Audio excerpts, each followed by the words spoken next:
खुदावंद के जिंदा पाक कलाम में से हमारे लिए आज की तलावत मुक़द्दस लूका की अंजील उसका 6 बाब 36 से 38 आयत तक। इसलिए तुम रहीम हो जैसा तुम्हारा बाप रहीम है।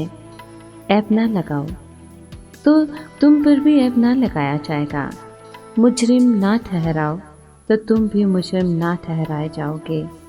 बरी करो तो तुम भी बरी किए जाओगे। दो तो तुमको भी दिया जाएगा। अच्छा पैमाना दबाया हिलाया भरपूर तुम्हारे दामन में डाला जाएगा, क्योंकि जिस पैमाने से तुम नापते हो उसी से तुम्हारे लिए भी नापा जाएगा। पाक कलाम के पढ़े और सुने जाने पर खुदावंद की बरकत हो। खुदा का शुक्र हो। सामीन, आज का कलाम एक मसीही को अपने ज़ाती किरदार और अमाल पर गौर करने की दावत देता है और अपने गुनाहों, गलतियों और कोताहियों को कबूल करने के लिए भी दावत देता है कि वो खुदा से अपने गुनाहों की माफ़ी मांगे और माफ़ किए जाने की खुशी मनाए। इसके साथ साथ खुदा से फजल पाकर उन इंसानों से जिन्हें उसने किसी भी तरह से दुख पहुंचाया हो माफ़ी मांगे। इसके साथ साथ जो कोई उससे माफ़ी मांगे वो उसे भी माफ़ करे, क्योंकि अगर वो माफ़ करेगा तो उसके गुनाह माफ़ किए जाएंगे।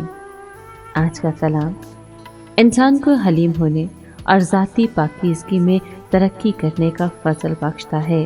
जब भी इंसान अपने तकब्बुर या ज़ाती मफादात के हसूल के लिए खुदा के बताए हुए कवानीन और ज़ाब्तों की खिलाफवर्जी करते हुए अपने हम जिन्स इंसानों पर जुल्म तशद्दुद करता है, तो अंबिया कराम अपने लोगों को राह रास्त पर लाने के लिए तंबीह करते रहे हैं, जिसके नतीजे में लोगों ने अपने गुनाहों की बख्शिश के लिए खुदा से माफ़ी मांगी।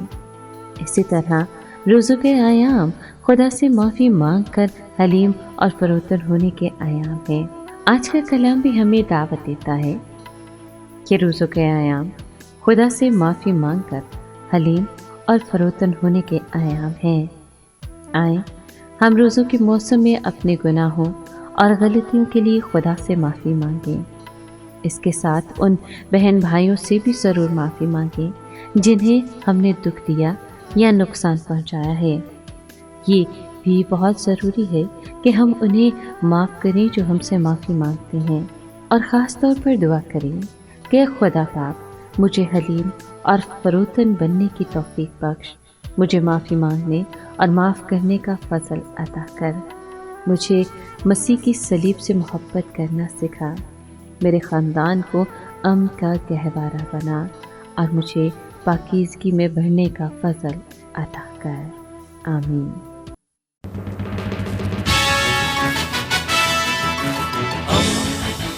दोस्ती का पैगंबर, रेडियो वेरितास एशिया।